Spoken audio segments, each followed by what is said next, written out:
Johnson Space Center. I'm joined here by an incredible group of human beings. To my left, we have Konstantin Borisov, Jasmine Mogbelli, Andreas Mogensen, Satoshi Furukawa, and Laurel O'Hara. So we've got an exciting press conference coming up. We'll be taking questions here in the room, on social media using hashtag AskNASA. And if you're joining us on our phone line, go ahead and press *1 to answer our question queue, or *2 to kind of lower your virtual hand if your question's already been asked. I've got my social media questions here, so keep your Ask NASA questions coming at any time. So we're here to talk about this awesome crew, Crew-7, and of course Laurel O'Hara joining us today as well. Crew-7 is launching August 17th at 5:56 a.m. Central Time, 6:56 a.m. Eastern, 3 minutes after sunrise. And they'll arrive at the space station on August 18th, about 20 hours after their launch. And Laurel's launch will be September 15th at 10:44 a.m. Central Time. We're here to talk about their mission before they go up to space. We have a lot of exciting things happening, including Andreas becoming a station commander in late September, taking over from Sergei Prokopyev. I'm actually going to toss over to Andy for some opening remarks.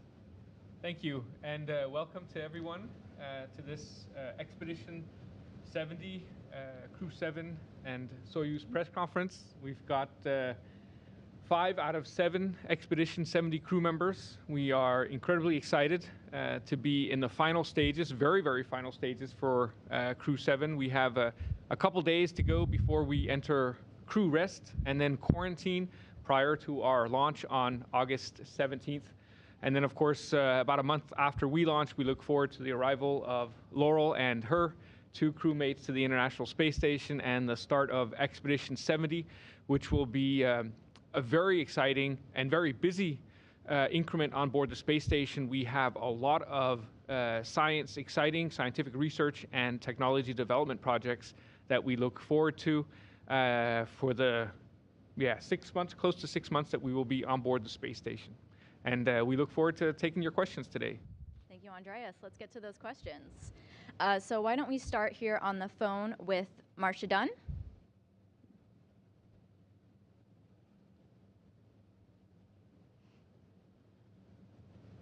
Marcia, if you're speaking, you might be on mute. Hello? We hear you.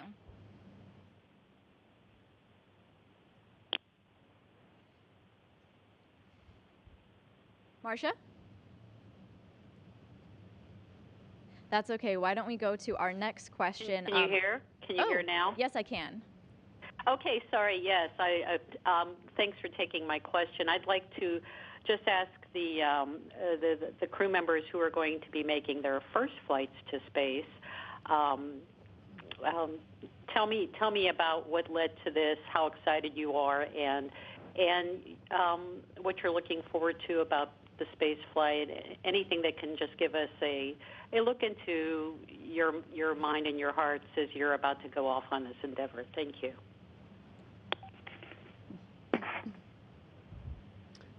You want to go? Yeah, sure. I'll start off with that and just share that probably the thing that I'm definitely most excited about actually launching and getting to space flight is first just looking back and seeing the Earth from orbit. You see it in all these pictures, but actually seeing it in real person, I think, will just be a pretty incredible experience. And then I'm also looking forward to learning how to fly.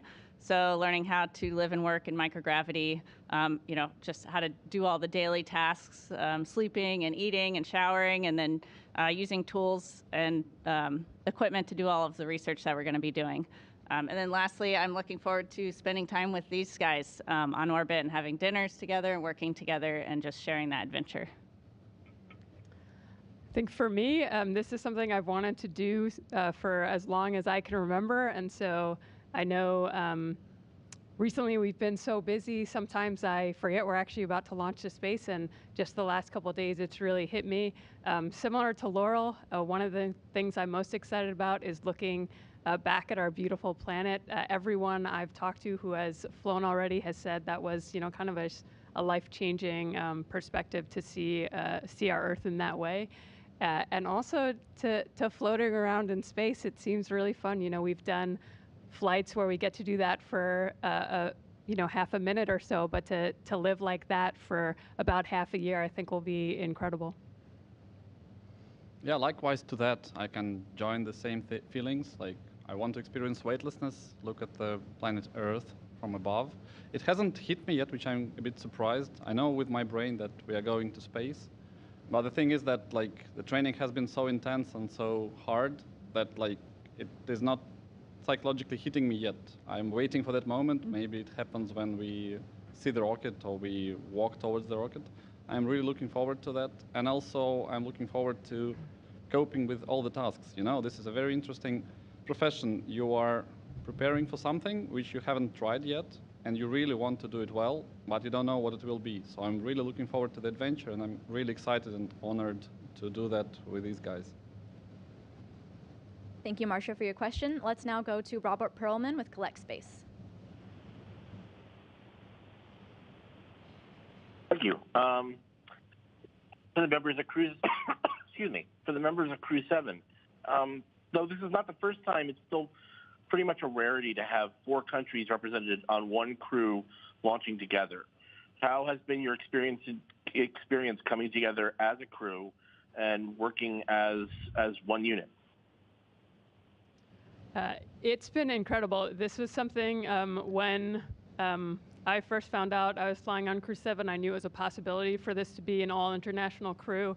It was something I was really excited about, and each one of us have talked. It's something that is very special and important to each of us to just represent what we can do when we work together in harmony. And it's one of the things I think we're most proud of is what we represent by being an all-international crew. It's a great answer. Now we'll go to Clis Lazarino with the Kansas Alumni Magazine. Hi, thanks for taking my call. Hi, Laurel calling from Lawrence. Everyone here is very excited about your upcoming flight. I saw on one of your few social media posts a comment from last February. You were back in Star City, and you commented that you were so excited to be back there. Can you talk about that training that you've undergone in Star City that made it so enjoyable for you, and just comment on the training that you've undergone so far that leads to this point? Thank you very much. Thank you, and that's exciting to hear from you all the way in Lawrence. So I started my training in Star City in summer of 2021, and there we start with Soyuz systems. So we study all the different systems of the vehicle, and that moves progressively into more and more complex sims with the crew, where we are in the simulator working through all of the procedures that we will do during launch and docking, and then eventually descent and landing. And so those are very fun simulations because they're challenging. They throw a lot of different failures at us, and we get to learn how to work through the procedures and work together as a crew. So that's been particularly enjoyable. And then, of course, we also learn all of the space station systems. And we do training that's kind of similar to the training that we do here in the U.S. And also in Germany with ESA and in Japan. So speaking of hometowns, I have a question on Twitter for Jasmine. Matt wants to know, as a native Long Islander, what ways are you planning on engaging with those here while you're in orbit? Yes, so a couple months ago, I actually went back home to Long Island and spoke to several of the students there from my hometown, from the elementary school all the way to the high school. And we actually have an aviation museum there, the Cradle of Aviation Museum. I went there and spoke to a lot of students there as well. And I'm hoping to continue that while I'm on orbit, meeting with those same students and talking to them from space this time. We'll go back to questions on the phone with Lenka White with Sputnik News. Thank you very much to all of you, and I wish you good luck. Please, I would like to ask you if each of you could name your favorite experiment you are looking forward to the most. Thank you. Favorite experiment? So I have a couple experiments. I don't know if they're my favorites, but it's certainly two experiments that I'm very much looking forward to because they both involve sitting in Cupola, our window module, and taking photos out of cupola. And anytime you get to spend time, even working in cupola is a great time, because it really is an incredible place to look down at our beautiful planet, but also out into space. And so one of the experiments involves taking photos of giant lightning strikes, what we call blue jets and red sprites. These are a special type of lightning that shoot upwards from the top of thunderclouds up towards space. It's a continuation of an experiment I did on my first mission in 2015, where I filmed a blue jet pulsating in the upper atmosphere. And so there's a continuation of that. And then there's a second experiment to take pictures of the moon in order to measure Earth's albedo, so the amount of sunlight that the Earth reflects into space, which is an important parameter when we talk about modeling Earth's climate. So it's certainly two experiments that I look forward to, especially because they take place in cupola.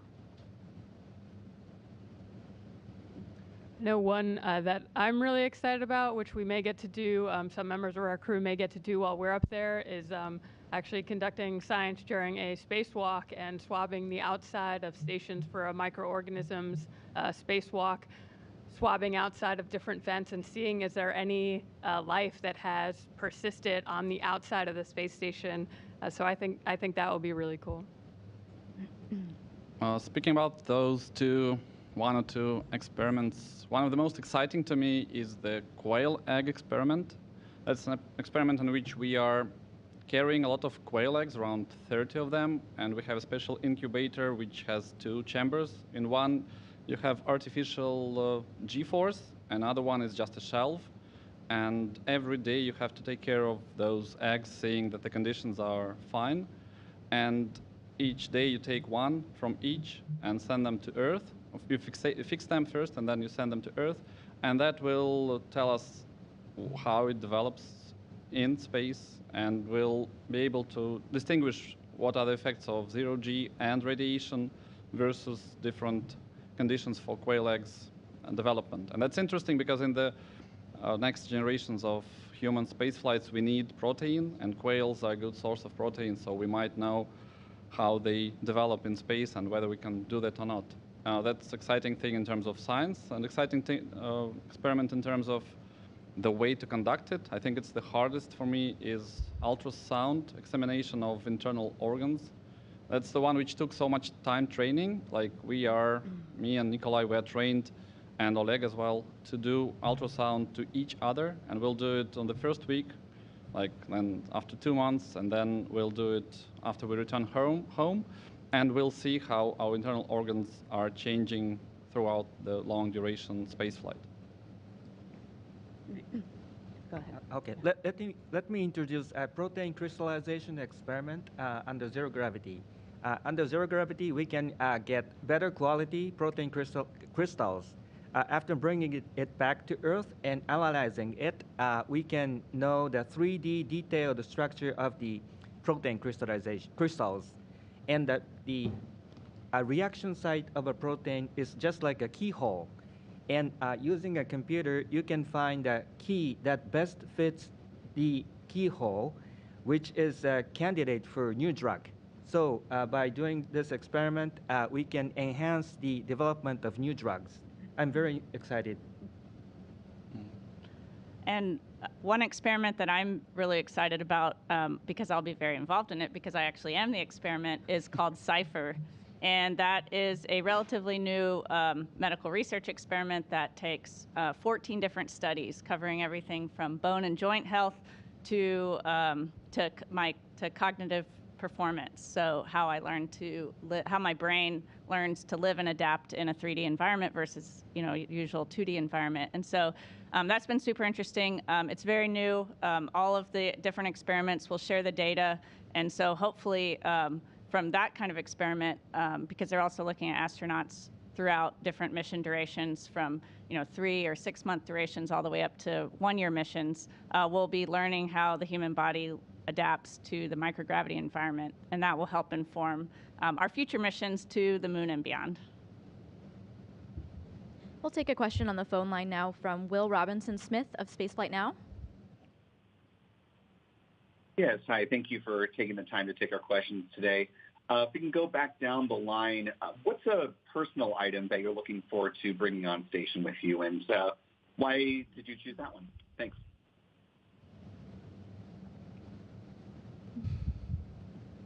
Was there a second part to that question? Did it get cut off, or was it just what's our favorite personal item we're going to bring? What personal item you'll be bringing? Will Robinson Smith, was there a second part to your question? Just, how did you happen to choose that item, given that, you're limited on what you can bring up with you? I mean, I could start. I'm not bringing a ton of personal items, but I am bringing photos of friends and family, so I'm looking forward to just having those, to be able to look at those and hang them up at my crew quarters and also take photos of them in the cupola.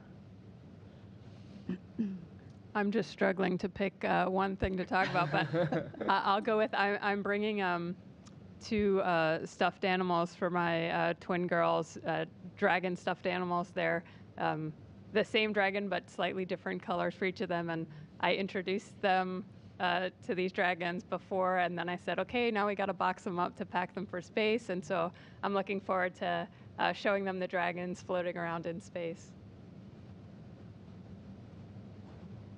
I have many items, of course, I think almost all of us have their friends and family photos, but I also have my son's first toy, which I want to bring to space and then return to him as a present. That's a big thing for me, to bring it, make photos, and then return it back for us to keep it as a family item. These are all so sweet.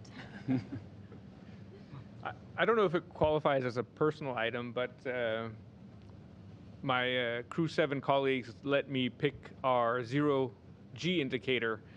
So traditionally, we always have some kind of toy or stuffed animal hanging from the hatch in the capsule to indicate the moment that we reach 0G and it begins to float in weightlessness. And you can't tell them what it is yet, right? Oh, I can't. It's a surprise. It's a surprise. Okay. Well, so that's probably, I'll have to tell you the story and what it is at a later time. But Andreas, did you pick the item? I did. I got to pick the item together with my children. I have 3 children, and so it's related to them. But I'll have to keep it a surprise a little bit longer. Well, in addition to the photos of families and friends, I'm bringing some photos of from the students of the schools that I graduated from, and I'm looking forward to taking photos with them. Oh, wow. Awesome. Now we'll go to Bill Harwood with CBS News. Hey, thanks very much. This is a question for Laurel, if I can. Can you talk a little bit about, I guess you're launching with one crew and coming down with another. So Oleg and Nikolai are going to stay up for a full year, I guess. And can you talk about how that might have affected training in any way with you, if it has at all, and just what their attitude is going into a flight like that? Thanks. Yeah, that hasn't impacted our training, and that's still going through the process, the approval process. So that hasn't impacted us at all. Right, not completely confirmed. Mm-hmm. Okay, thanks. I'm going to try on this name. Please excuse me. Yuichiro from Kyoto News. Hi, thank you for taking my question. My question is to Furukawa-san. In coming years, more and more people will go to space, but I think the risk of the space trip on the human health or body is not fully understood. So as a medical doctor, how do you think you can contribute to the enhancement of knowledge through this mission and beyond? Would you please specify 1 or 2 topics you are focusing on? Thank you. Okay, thank you for the question. As Laurel discussed, I am also a subject for the CIPHER experiment, and it is a big 14 research combination of the 14 research project, and it is for the upcoming long duration human stay in space. And I will be giving kind of data before, during, and post-flight for blood, urine, PC-based test results, something like that, to better know how the space environment affects human body in prep for the upcoming human excursion to the moon, Mars, and beyond. And so I'm very excited and looking forward to that. We'll take a question from Elizabeth Howell with space.com. The time, this question is for Andreas. Do you have any tips for other astronauts for taking pictures of the auroras from the space station? And also, what are you most looking forward to in terms of imagery? In terms of advice, practice, practice, practice, because it is tricky to get good photos. But luckily, we have half a year to get good at it. On my first mission, I had 10 days, so it was a little bit tricky to take a lot of good photos. But I'm hoping this time, with 6 months, I'll have more time to spend out in the cupola and to get much better. And I'm looking so much forward to getting back to the space station. It really is an incredible place, and just living and working up there with my colleagues is such a fantastic opportunity. And of course, I'm most looking forward to getting to do a lot of things I didn't get to do on my first trip because it was a shorter trip. I didn't get to see a lot of things on the Earth. I never saw the Himalaya mountains. I never saw what's called the Richat structure in the Saharan desert. I never saw a lot of the other craters that you can see on Earth from space. And so I'm looking forward to seeing that and hopefully taking some good pictures. And then I have a personal project where I'd like to try to recapture some of these blue jets again, and also photograph a few other places, some wild nature areas that are left on Earth. Our next question is from Mikio with NHK. Hi, hello everyone. Thank you for taking my question. So my question is for Furukawa-san. I think this is the first time you are in public with other Crew-7 members in this press conference. So can you please talk about what you are feeling now with these members and what kind of role you'd like to play among these members? Thank you. Okay. Thank you for the question. I'm very happy and proud of being this incredible team. And in a Dragon spacecraft, I'm serving as mission specialist, working with commander and pilot and the other mission specialists to keep the Dragon spacecraft intact. And when it comes to onboard the space station, I'm working as a flight engineer and conducting many scientific experiments and while keeping the space station in good status.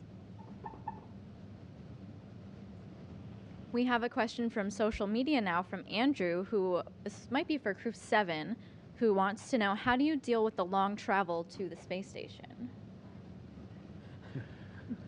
Long travel to space station. My first flight to the space station in 2015 took 53 hours, so I think it's going to be hard to beat that. Anything below that, and I'm going to be happy. We'll switch back to the phone line with Manuel with Exploración Espacial. Thank you. How are you? You just answered my question a few minutes ago regarding the personal items that you're carrying with you. But now I'm curious how the process works. Are you giving an X amount of weight and you can carry whatever you want, not passing that weight, or is it depending on the amount of items? And if the process is the same when you launch from Russia or with a Soyuz or from the US? Thank you. I think it's similar for Russia and for United States commercial vehicles. We are allocated some weight, and we have rules of things which we can and which we cannot take. Like there are things which are breakable. We cannot take glass. We cannot take batteries. We cannot take personal electronic devices. And the rest, like if you read the rules, you are pretty sure about what you can, what you cannot. It's similar to what you could take aboard a plane to your hand luggage. And we allocated personal, like one bag. Each of us can fit up to 1.5 kilos of weight, sometimes more, and I think it's similar for Soyuz, isn't it? Same. And we had actually to prepare the list of things long in advance. Like mine was ready in April because it had to be checked and sanitized and then checked again and then brought here. So we are talking about something which has already passed and been packed, and we hope to take that out when we come aboard. Next, we'll go to David Curley with the Discovery Channel. Very much. Jasmine and Laurel, you're going to be spending a lot of time together on station. You're getting there very different ways, so your training has taken you apart, and you'll be coming back together on station. Have you done anything during training in your separate locations to stay in touch and set a plan for your stay on station? Yes. So as you probably know, Laurel and I were classmates together. We were selected at the same time, so we're very good friends. And it's been interesting because a lot of times we've been on opposite sides of the world, so it's been difficult to meet up. But more recently, we've spent more time in the same country, and we spent some time in different countries other than the States together during our training. And so we both keep in touch, via text and call, just like everyone else, and also when we are in the same country, trying to spend time together. Our next question comes from social media for Konstantin. It's a bit of a two-part question from Radio Negative Particles. Do you plan on going on Russian spacewalks? And do you know if there will be any joint ESA-Roscosmos spacewalks like the Cristoforetti-Artemyev spacewalk? Yeah, I know. Thanks for the question. It's a pity that if you are flying this incredible opportunity to fly in an American USCV, you are not able to do a Russian spacewalk because you have to be paired with someone to do that. And since our crews have been changed so many times, unfortunately, I don't have any spacewalks planned. Although I'm completely prepared and I'm ready to be a backup, and if something goes bad, I can rejoin the crew and do a spacewalk.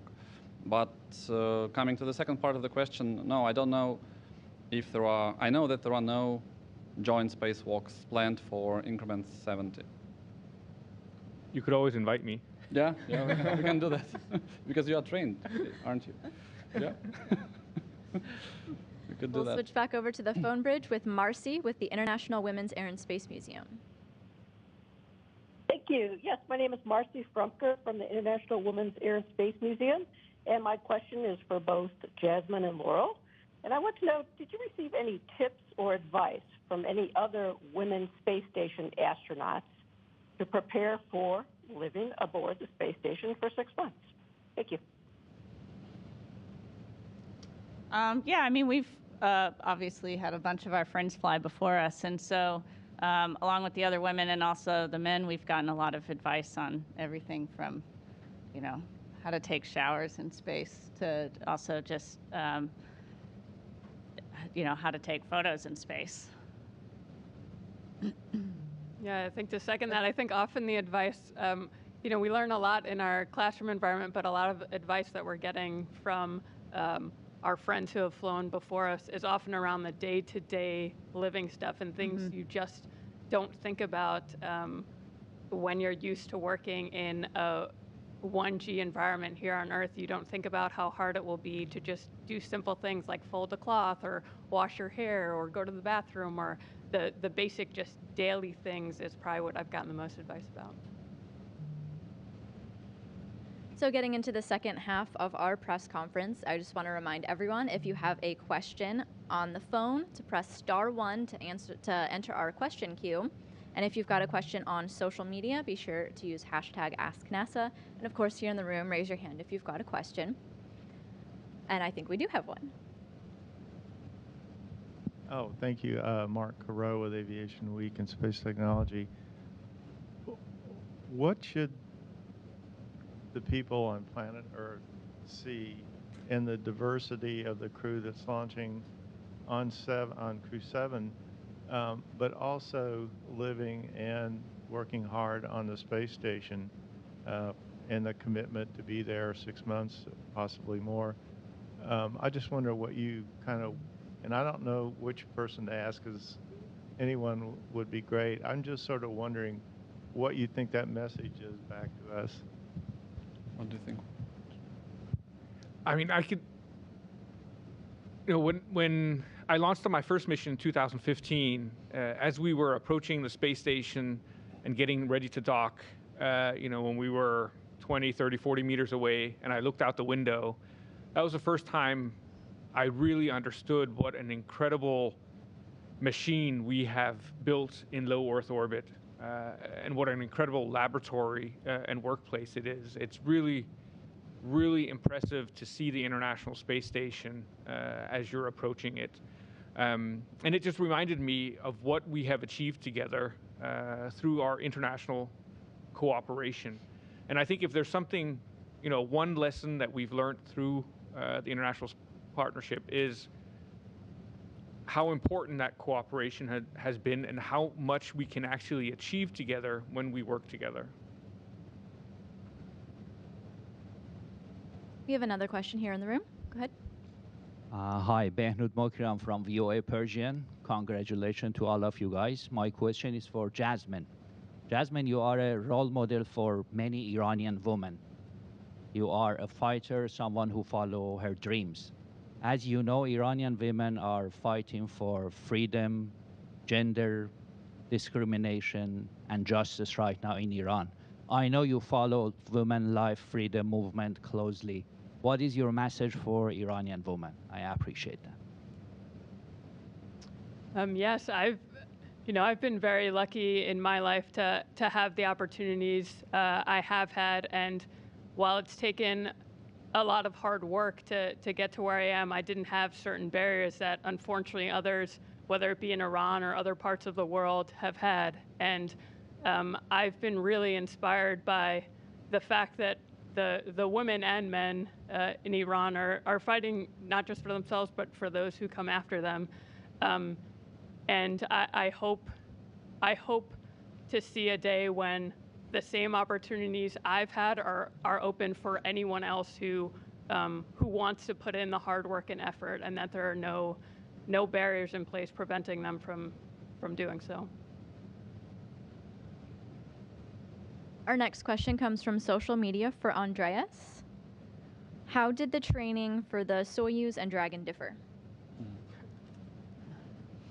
Oh, that's a good question. I mean,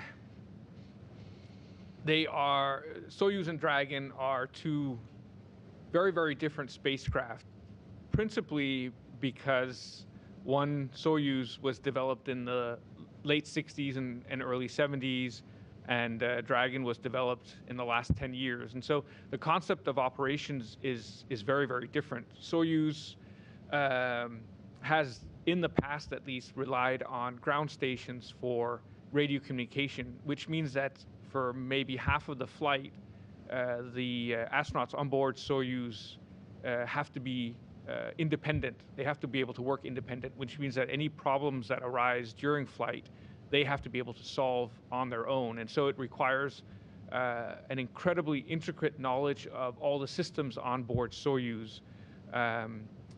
With Dragon, thanks to the TDRS and the ground station network that SpaceX utilizes, we have almost 24-hour radio communication with mission control in Hawthorne, which means that SpaceX has a team of engineers and experts sitting at the consoles ready to support us in case anything happens. And so really, if problems arise, then we always have the expertise of SpaceX available to help us troubleshoot. And so it means that we don't have to be quite as independent as astronauts on Soyuz. So this question from social media was actually asked twice by Abdullah and B, who want to know what some of the major tasks are that each crew member is going to be completing.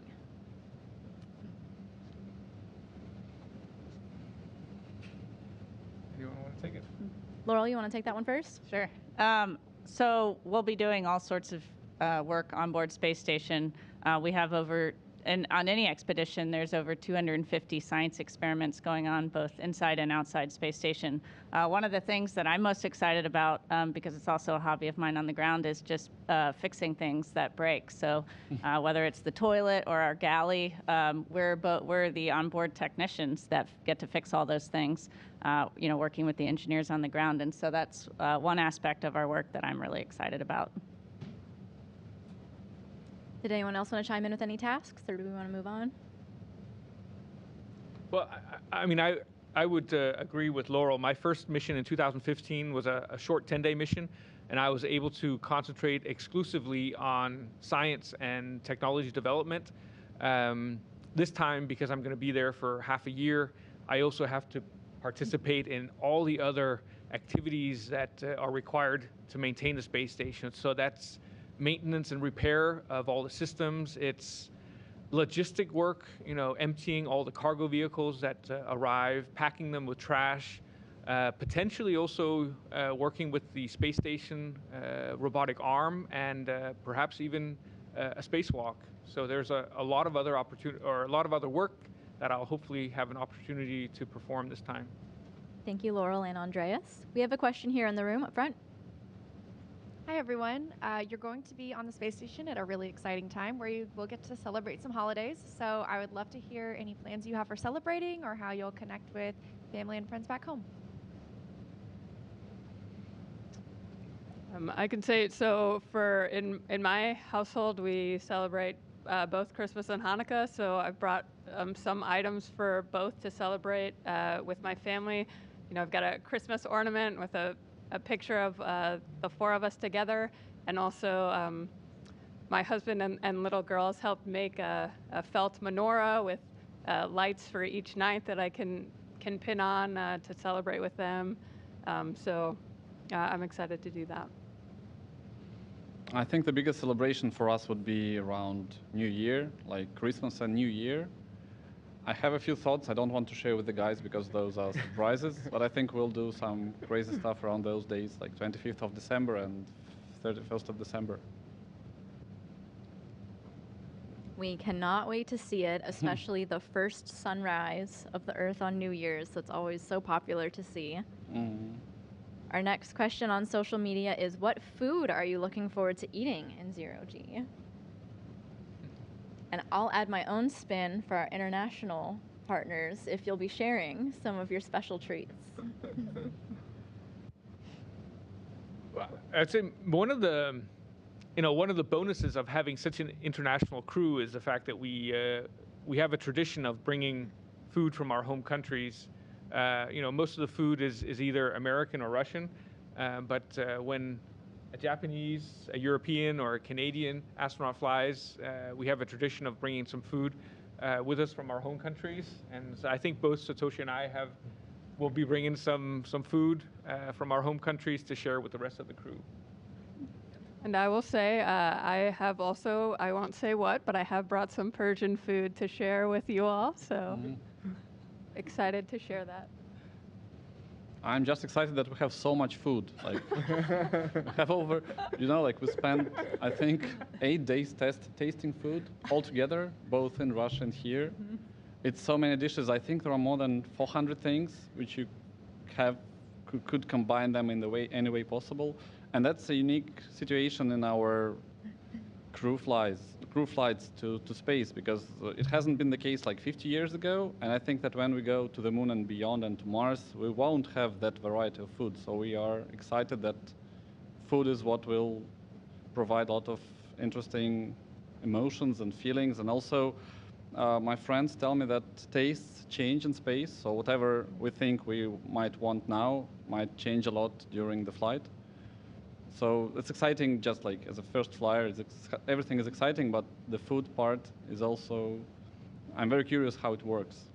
And also my personal thing, answering the previous question, I really think that we should share what's happening to you in the flight, and I'm trying to do it as much as possible through like social media and stuff, because like those first days and first weeks and first months of everything, like psychological things, physiological things, like human interaction, how you cannot do stuff and then 1 month later you've make fun of what you couldn't do like 1 month ago. That's all very exciting.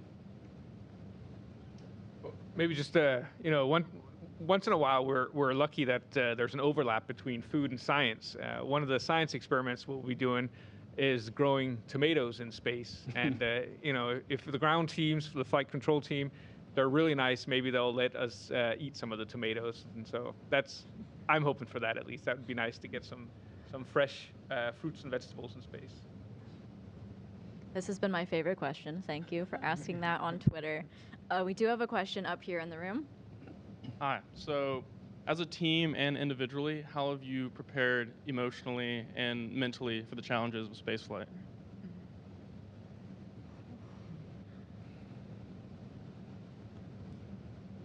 Good one. I can do that.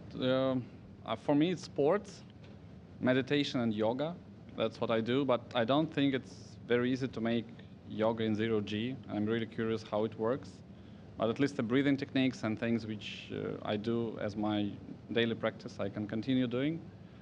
That's one thing. And sports is always what would take your mind off the problem and stress.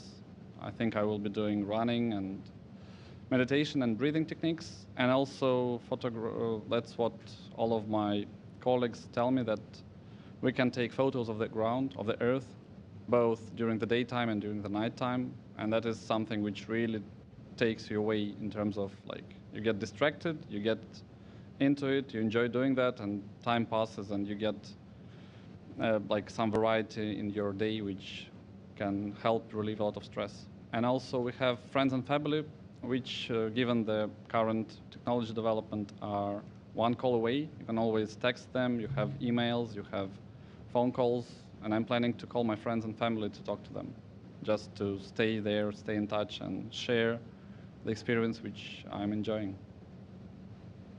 And along the line, an experiment NASA astronaut told me a tip that says, train as you fly and fly as you train.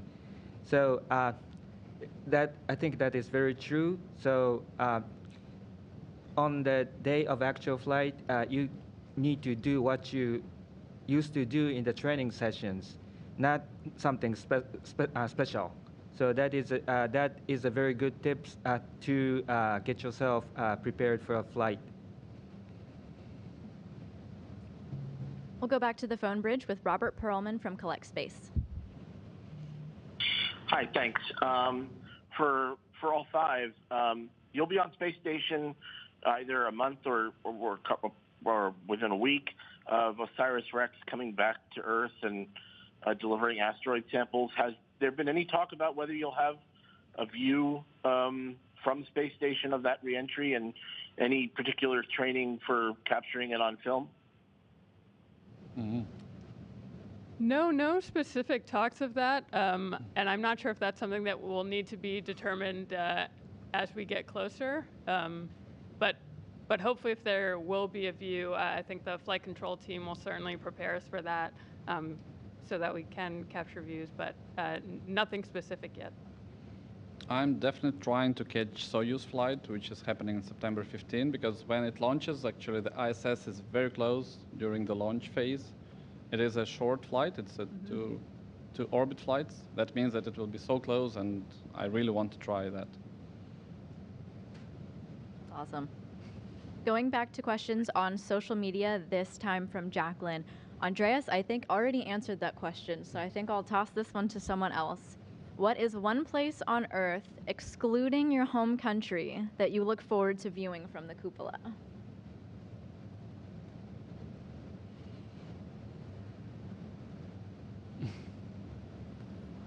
It's okay, you can think about it. Is it to everyone? To anyone, yeah. To me, it's Egypt. I really like South Sinai. That's the place where I spent so much time doing freediving. That's where I met my wife. That's where we had so many nice time together. And it's always like there are 330 Sundays during the year. So it means that you can take photos almost every day. And there are nice places. I want to take pictures of the Red Sea in that area between, it's called the Aqaba Bay. And also there are interesting mountains in the center of Sinai Peninsula. I just love those places. I know them. It's like a second home to me.